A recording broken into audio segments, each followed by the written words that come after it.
on, guys? EK3 Mike here. I haven't posted a video in a while, so I just kind of want to keep you updated on what's been going on with the car. As you know, I've been putting the motor together, getting everything ready to drop into the Civic, so let's check it out. So this is a K24 that I picked up from Ant. I picked up a trans from him as well. This is a stock K24. It's a USDM motor, and it's got 08 TSX cams.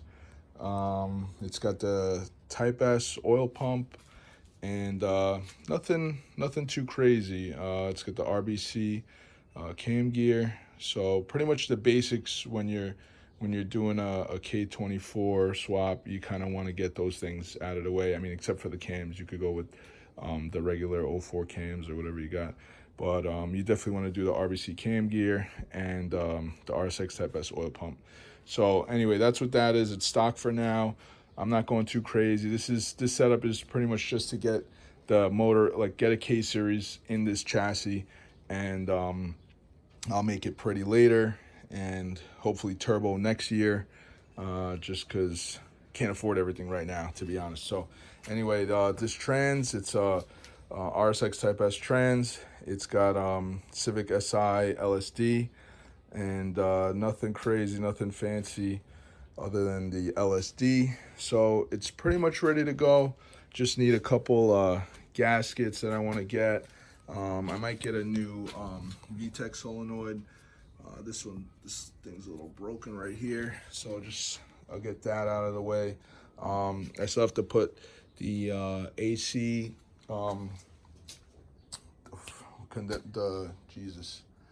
the compressor on, blah, blah, blah, and the alternator. So little things like that. Find the right belt size. I do have a Gates belt right now.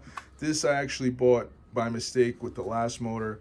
I don't know if it's going to work on this setup, but once I have the AC compressor and the alternator on, I'll see if this works. If not, I might need a longer one. So that's pretty much it. She's ready to go and get dropped into the motor. Dropped into the car. I'm sorry, and I will show you the car now.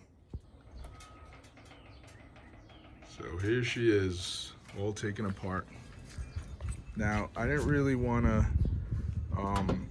film the whole process of me taking it apart, only because I feel like that's kind of like the basics that people already know how to do, and you're pretty much gonna do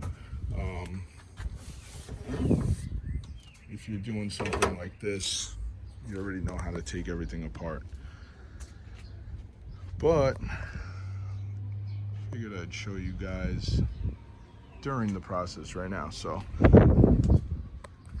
as you can see, the old booster and master cylinder are on the floor, and the reason for that is I upgraded to a Type R unit.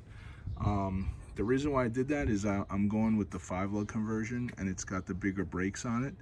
It's the OEM ITR or 9701 CRV brake setup, which is a bigger setup than came on this car. So I swapped to the ITR Integra Type R booster and master cylinder. What I liked about this is my car did not come with ABS, and neither did this setup from the Integra Type R. So my lines stayed the same, which I'm trying to keep it factory looking. I want this swap to kind of look like the K24 came in this Civic.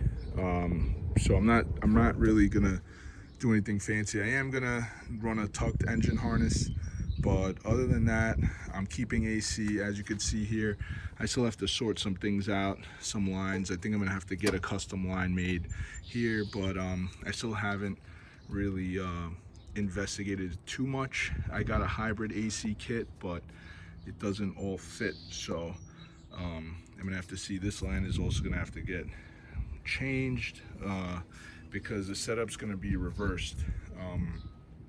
The condenser is gonna be on this side, because on the K series you're gonna have your AC compressor on this side as compared to the B series and the D series, where your compressor's on this side and your condenser's here. So it's just gonna be flip-flopped. I have the parts except for the lines that need to be made, but I'm just still sorting everything out, as you could see. Don't mind the mess in the interior. I was able to put my hybrid no-cut shifter in. I believe this is a Gen 1. Correct me if I'm wrong. But really nice setup, really clean. Was able to get that in. I did have a bunch of trouble because it seems that these JDM cars with the CVT trans, they have like this, try to see it on the bottom, they have this little metal bracket that holds the automatic trans cable in, and let's see, so I already removed it from the car, but as you could see right here, I don't know, let me see if you could, I'll try to zoom in on that, the outline of it. You could kind of see where it looks like spot wells were drilled out. Well, there was a bracket there, and that bracket was not coming out for the life of me. It was terrible. So that took a while, but it all worked out, and I was able to get that shifter in, and it looks really nice, and it actually gets covered really well with the boot. I'll take a picture and show you guys how that looks. It looks OEM, which is exactly what I want. Along with the shifter that I installed, I was also able to get my 5-speed pedal setup in, which is really not too hard to do. From the factory, there's a little cutout. It's just like a little piece of carpet that you kind of pop out, some padding that you pop out, and it lets you put the clutch master in. And of course you need your clutch assembly, but that bolts in. Let me see if I could get in there, kind of show you what that looks like right there. Super easy, to be honest. The only thing that's a pain is taking the brake and automatic pedal assembly off. This hill has to get hooked up to the gas pedal, but it's really a pain just space wise. You know, I'm a big guy, and getting in here is really not fun at all. So, but it's all done. I put the Mugen pedals on. I really like the way it looks. Super clean.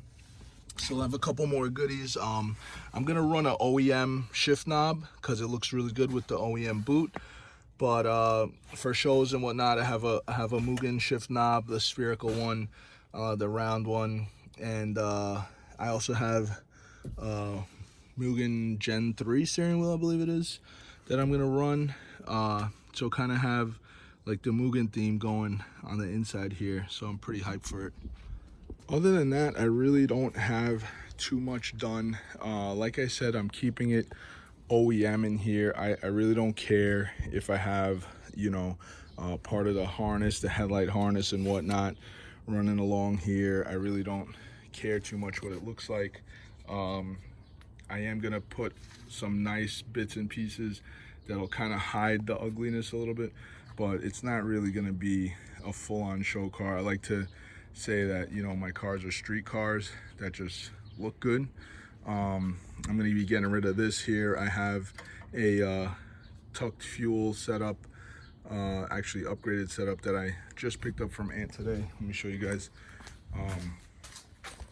So I got an AEM 340 pump on a Civic hanger, and I also got some lines that go all the way from the pump to the fuel rail in the bay.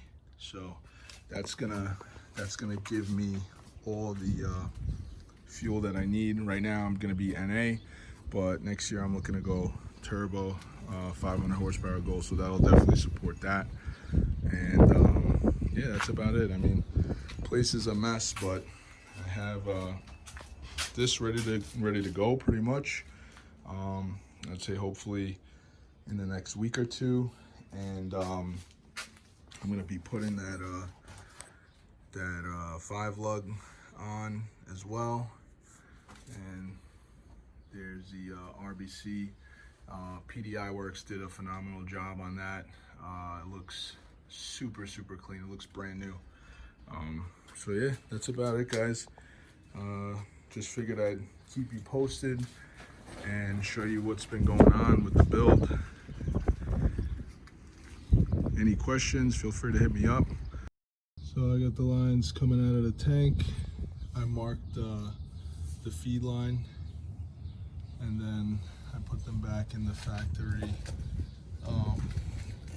this plastic case that runs under, and all the way out here, super clean.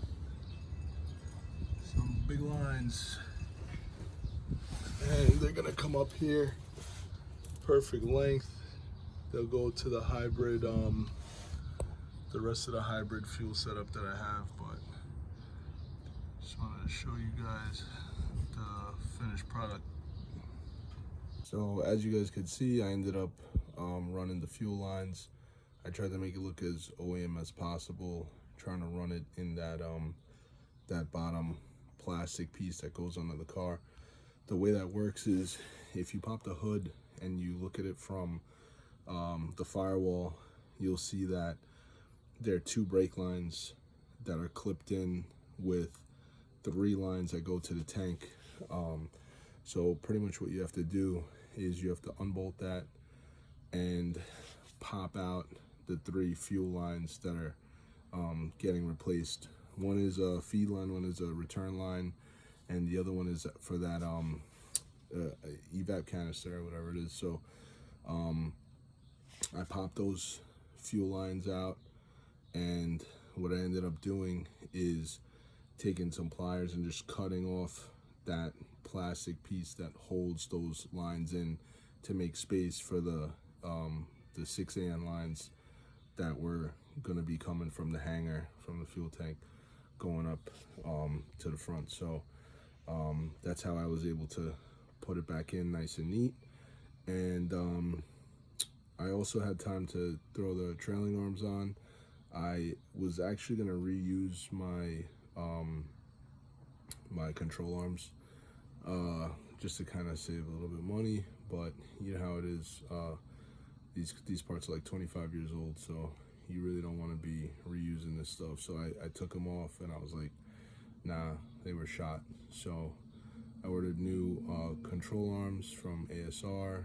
They should be coming in a day or 2. I'm gonna put those on, but for now I'll put pictures up of the trailing arms, and also I put the honed nuts that I spoke about in another video, the honed kit, instead of that Mazda 626 nut. And I ended up getting the RSX dust cap. I'll leave the part number for you guys to finish it all off. So it looks pretty cool. I just gotta put that ASR control arm on, and I also got some stainless fuel lines. I'm sorry, stainless brake lines that I'm gonna put on there, and the back is all buttoned up, so should be good to go pretty soon. Just waiting to do the fronts, and I'll do a video on that because I have to press the bushings, the bearing in, and the hub in and all that, so that's gonna be another video. But if you have any questions, any comments, if you've done it in the past or you're gonna do it, need some help, hit me up on here on YouTube, or hit me up at EK3 Mike on Instagram. All right, later. So here you have the Hone Developments kit on the left with a washer, and the Mazda 626 on the right. I didn't even put the OEM nut next to it because, as we all know, that doesn't fit at all. Even the 626 nut doesn't really fit, so you can see how much shorter, even with the washer, the Hone kit is. Overall, very nice.